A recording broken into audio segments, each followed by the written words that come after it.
Shalom, selamat pagi buat Bapak Ibu dan saudara-saudari yang dikasihi Tuhan Yesus Kristus. Firman Tuhan yang menyapa kita hari ini, yaitu tertulis di kitab Mazmur 40 ayat 17.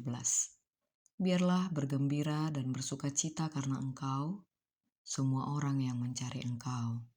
Biarlah mereka yang mencintai keselamatan daripadamu tetap berkata, Tuhan itu besar.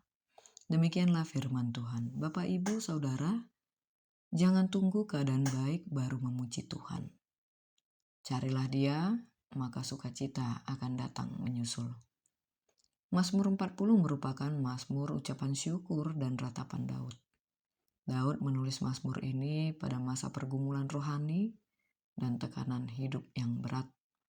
Ia pernah mengalami situasi krisis yang hampir mematikan, sehingga situasi itu digambarkan sebagai lubang kebinasaan dan lumpur rawa. Tuhan telah menyelamatkannya dengan cara yang ajaib, mengangkatnya, menegakkan kakinya di atas bukit batu, dan memberikan lagu baru di mulutnya. Kita bisa lihat di ayat 2 sampai ayat 3. Namun, meskipun ia sudah pernah mengalami pertolongan Tuhan yang luar biasa, pada saat menulis Mazmur ini, Daud kembali menghadapi masalah yang berat. Ia dikelilingi musuh, ditimpa kesalahan dan kelemahan dirinya sendiri.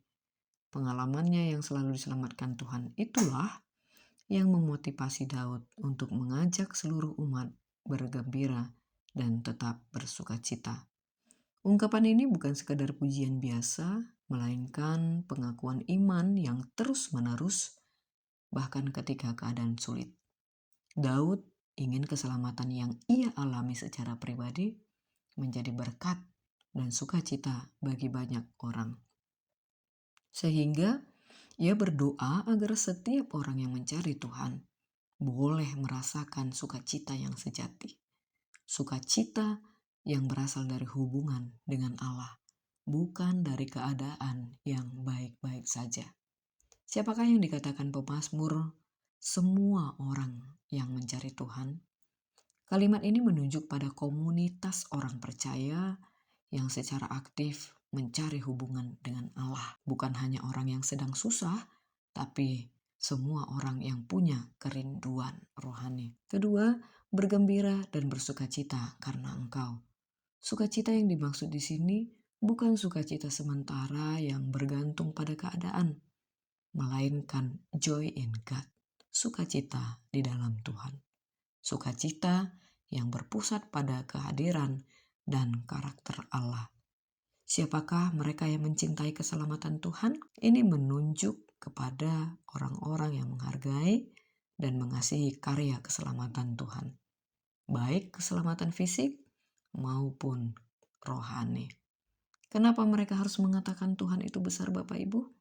Ungkapan ini adalah pengakuan iman yang penuh kekaguman dan penyembahan.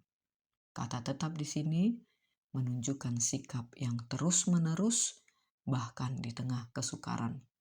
Demikianlah Bapak Ibu Saudara, bahwa pujian yang benar Tuhan itu besar bukan hanya diucapkan saat keadaan baik, tetapi harus terus keluar dari mulut orang yang mengasihi dan yang merasakan keselamatan dari Tuhan. Iman yang matang akan selalu memandang kebesaran Tuhan di atas segala masalah pribadi kita. Oleh karena itu, di tengah kesulitan kita saat ini, apakah kita masih mampu berkata Tuhan itu besar? Apakah pujian kita lebih sering berpusat pada keadaan atau pada kebesaran Allah? Melalui firman Tuhan hari ini, kita diingatkan bahwa saat kita sedang susah, stres, atau gagal, tetaplah sengaja mencari Tuhan setiap hari melalui firman-Nya, berdoa, dan memuji. Pada momen itu juga kita diajak untuk berbicara dalam hati bahwa hari ini aku mau bergembira karena Engkau, Tuhan, bukan karena situasiku. Yang berikutnya, Daud sebenarnya sedang sengsara, tapi ia mendoakan supaya orang lain bergembira di dalam Tuhan. Saat kita sedang down, luangkanlah Bapak Ibu waktu 1-2 menit untuk mendoakan diri kita, keluarga, dan teman supaya mereka mengalami sukacita dalam Tuhan. Ini sangat menyembuhkan hati kita sendiri. Kemudian, marilah kita membiasakan diri kita untuk mengucapkan Tuhan itu besar. Ketika ada masalah, ketika berhasil, dan ketika biasa-biasa saja pun, katakanlah Tuhan itu besar. Ini akan melatih hati kita untuk selalu membesarkan Tuhan, bukan membesarkan masalah. Meski hidup kita sedang sulit, kamu tetap bisa memilih sukacita dalam Tuhan. Sebab Allah telah melakukan banyak kebaikan melalui anaknya Tuhan Yesus Kristus di kayu salib. Itu adalah sukacita kita yang sejati. Terus menguatkan iman kita dan mendoakan banyak orang. Itulah yang membuat kita dan iman kita kuat dan berbeda. Semoga ayat ini menjadi kekuatan dan dorongan bagi kita semua. Amin. Demikianlah renungan kita hari ini Bapak Ibu. Semoga harimu menyenangkan. Semangat, Tuhan Yesus memberkati. Shalom.